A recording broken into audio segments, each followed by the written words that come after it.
episode of UKPS. Now, today we're going to talk about Aylesbury, the infamous, dangerous, notorious Aylesbury Nick, HMP YOY for young offenders, 18 to 21 year olds. I think maybe that you can be a bit older now, up to 24 maybe, there's a wing. Everyone was doing over 4 years when I was there. About 25% of everyone was a lifer. So you can imagine the calibre or the mindset, the troubled minds of some of the youngsters in there to be carrying out those sort of crimes. It's not a fun place. It's always been up there or thereabouts with one of the toughest places to be. Everyone was a pad thief. Everyone was robbing off each other. Back when I was there, I can only talk about my experience. Every fight was like 10 man against one. But from the looks of this, when I was there, it wasn't as bad as this now. And maybe back in the day it was worse, but when I was there, definitely weren't worse than this. And this is what happens when you take a hostage in a cell. Here we go. The potential for things going wrong is ever present. Caspian and two other newcomers have forced their way past the officer into another prisoner's cell.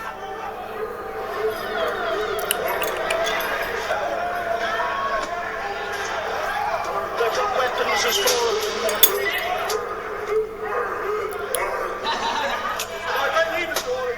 The officers can't enter the cell because the prisoners have barricaded the door.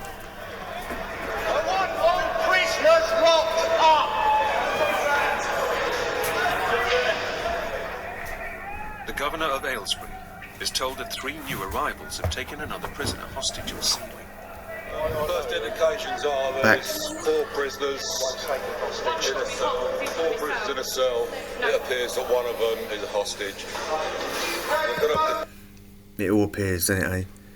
Just appears that one of them may be a hostage, or he may not. No flies on this geezer. Cell door, try and start a dialogue, and then we'll take it from there. My life's in danger. No, that's forced us to put someone else's in danger. So that message will get to the governor. Do you understand, yeah? Our lives are in danger, so that's forced. Yeah, no, fair enough.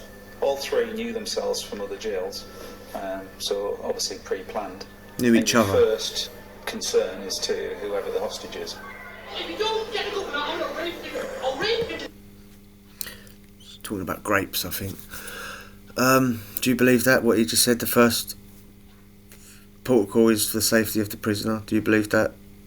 Or do you believe that the safety of the screws are number one amongst the screws? I mean, well, would you put someone else's life above yours? Or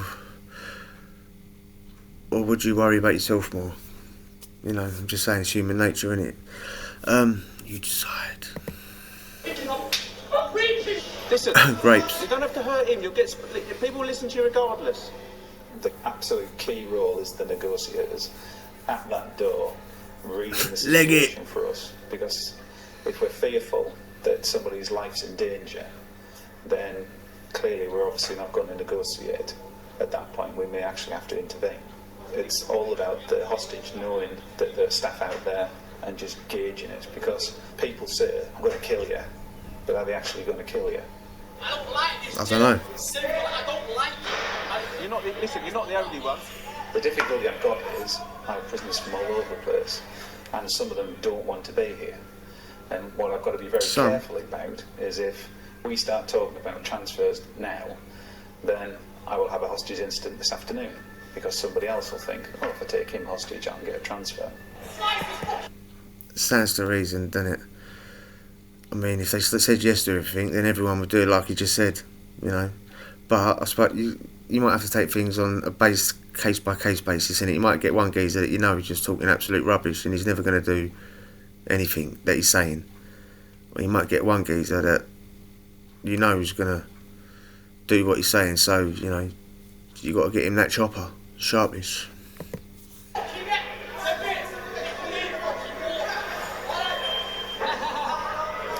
rape him and cut his neck. Cut his fucking throat. Neck. Cut his fucking neck. I'll tell you straight now, yeah? What's happening, mate? Taking it serious, I hope. No, everything's been taken seriously. Everything, trust me on that, it's serious. A crisis command centre has been established by the governor to deal with the incident. It's decided to call in a national control and restraint team. They are trained to tackle situations where lives are at risk. Mr. was seen to have a t-shirt tied around his neck, sat on the bed. They have weapons, which include a plastic knife and some broken glass. They're not happy being down here. They don't feel safe here. They want to go back up north, Liverpool, Manchester way. One of them's only been here 24 hours, not even 24 hours. One's been here about 9 days, all from the same area. They feel under duress from the London boys and stuff here, and they've had enough. The prison. You wouldn't want to be the hostage in that situation, which, I mean, he don't look like he's having a good time. Tied to the bed, put in that lock. I know people do things because they want out of there and all that, but it don't change the fact that inside he doesn't know whether they're telling the truth or whether they're lying or whether they've got a beef with him or whatnot. He don't know what that is. He just knows that he's in trouble, mate, and he wants the screws to get in there. It's probably the only time he ever wants help from a screw. His own control and restraint team get ready to go in. They'll move if the situation threatens to get out of control. It's 2 hours since the siege began. Jason Harper is relieved by his second negotiator. She continues to deal with the hostage takers. Miss Man. Listen to me, okay? I'm not going to tell you lies. I've only told you what I know. Like I said... I see her 92 Olympics, Russian shot put. Telling you. 40-degree heat is got more of a beard than me. The hostage has lost consciousness. Oh, mate. Look at that. Right. Turn him on his side. Turn him on his side. Just tilt his head back to open his airway for me, please. Come on, Miss Man, get in there. That's it on his side. Right, Andy. Feedback from Julie is just collapsed on the floor. I'm assuming he's fainted. Julie is now talking him through, putting him in the recovery position. The governor is informed of the development. He orders his own control and restraint team to rescue the victim. What else was he going to do, really? What else was he going to do? The geezer's gone over, passed out. If you was the boy's mum, you'd want the screws to go in there. I mean, he's got no other option. Or to send Miss Man in there, you know. Miss Man, mad, smash. You told me you want to come out. I'm just waiting. Mate, look at the back muscles on that. After 3 hours, the hostage takers finally agree to surrender peacefully. Come where is he? Let me have a look at him. The hostage kid, you let him out first? No, he comes out last. The one in the white t-shirt. What's your name? Caspian. Put your hands on your head. Step out the cell slowly. Keep going. Caspian Hart, Put your hands on who your led hips. the other 2 hostage takers into the cell, is escorted to the segregation block. One of them transferred in yesterday. He came from the segregation unit from the previous jail. Known for staff assaults, known for violence, known for weapons, known for barricades. He's done it all. He's a northern lad who can influence people quite quickly, so I'm guessing that's what's been done. But we're trying to deal with it, so everything well. She's well hard, mate. We're trying to deal with this, aren't we? She has police officer encoded in her DNA, isn't it? I bet guarantee nowadays she's some sort of beat cop. I can't When we get down the seg, we do a full search. Yeah. I'll be taking part in that. Yeah. And the seg manager, so All 3 will be held in solitary confinement until their punishment is decided. We manage some of the more problematic prisoners in the establishment. If they break prison rules, for example, or pose a risk to various individuals or the establishment itself, they'll reside in the segregation unit for a specified period of time.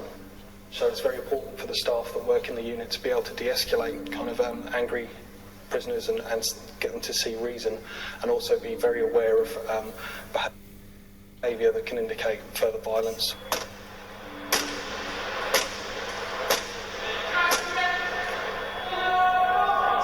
Have you done it? Yeah, it's nearly there, bro. Nearly there.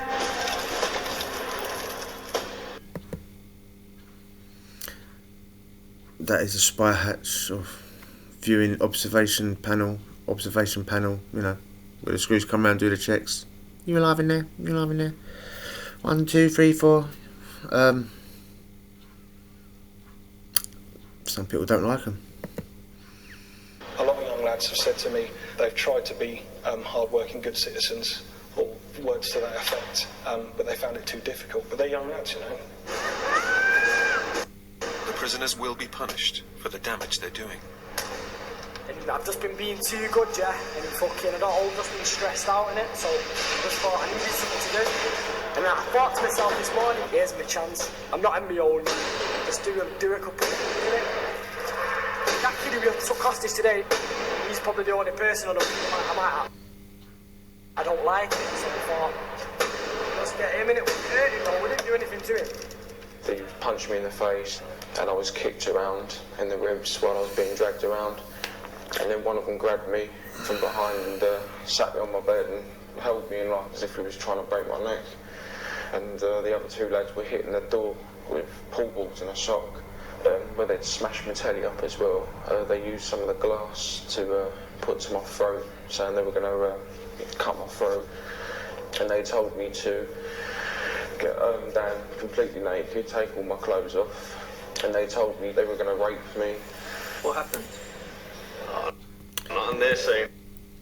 You got to remember, these are kids as well, yeah, so I don't want to hear none of those comments about, oh, he's snitching. No, he's a kid, mate. These are all kids, and, you know, it's an ordeal to go through, innit, eh? And nobody's saying he went to the old bill or anything like that. He's just talking to these bods. It means nothing. And they're kids. Saying we took someone hostage, assaulted him in his own cell, and kidnapped him. So you've sent it out to the outside police, innit? That's what they're saying. He's saying someone said this about him. Are you saying you didn't kidnap him? Nah, you just barricaded the door. You never kidnapped him. All these thoughts were going through my head, you know. Was I going to live or am I going to die? I didn't know these lads at all, you know. And it was just one of the most scary things ever. And why did you do it? But obviously I haven't had a visit for 6 months and they moved me all the way up here. So I'm trying to get back up north. I mean, there's only London people here, isn't it? Just obviously I just want to get back up north. These aren't my jails, these. I want to be in one of my own jails. Makes sense, sort of, to me anyway. If that's that makes sense to any views. I mean, I'm not talking about adults here, just the kids. And YO, YP, young offender, or whatever you want to call them, however you want to describe them. They're youngsters. And they need... And the jail always says they advertise themselves with, you know, keeping families together and they don't want to break up the family unit. And then they send an 18-year-old 200 miles away. And he's got his mum that's on benefits and got 3 kids. They're actually going to come and see him. Look, I'm not saying poor anyone. I'm not saying poor criminal here. I'm just saying, if you don't want them to keep coming back, maybe treat them a bit more like the children they are. Keep them closer to home. Let them get regular visits off their mum and their dad and their nan and the granddad and their brothers and sisters. And if they got a kid, it wouldn't make them worse, would it? I passed out, and all I remember was them panicking because they thought, you know, maybe they'd killed me or something. You keep doing stuff, someone officers do shit you out. You alright, Liam? Good lad. Yeah, not bad actually. Had better days down here.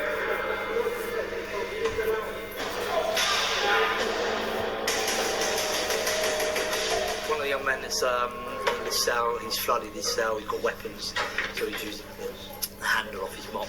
Give him instruction hand it through. We're going to relocate him into a new cell where there's no water.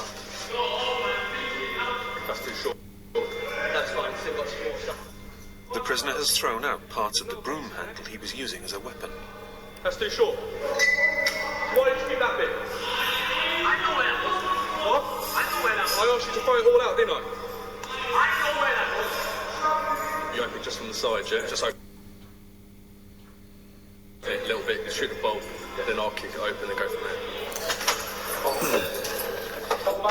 Start coming out backwards, slowly, step at a time.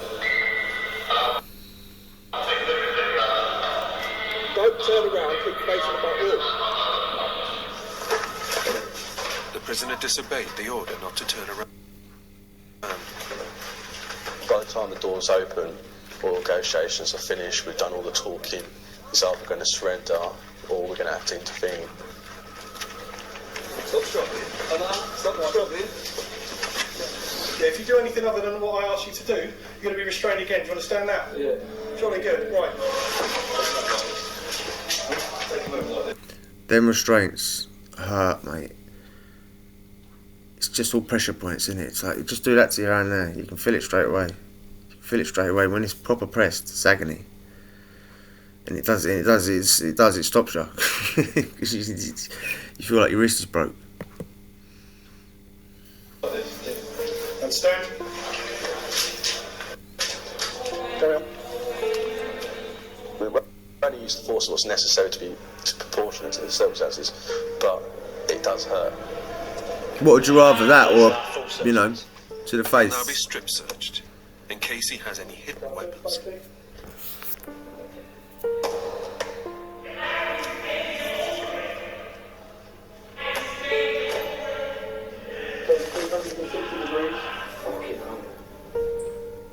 You have any complaints about the way you've been treated? No. Okay. What I'm asking you for now is to think about consequence of your actions. So you need to think about the right approach if you want to transfer, okay? Because I expect you to get in your bed and go to sleep. Well, you've had an eventful day. Kip, get in there and go to sleep. Everything's better after a sleep and a cup of tea, innit? If you enjoyed that and you want to watch more, I'm sure we will see each other again. Adios.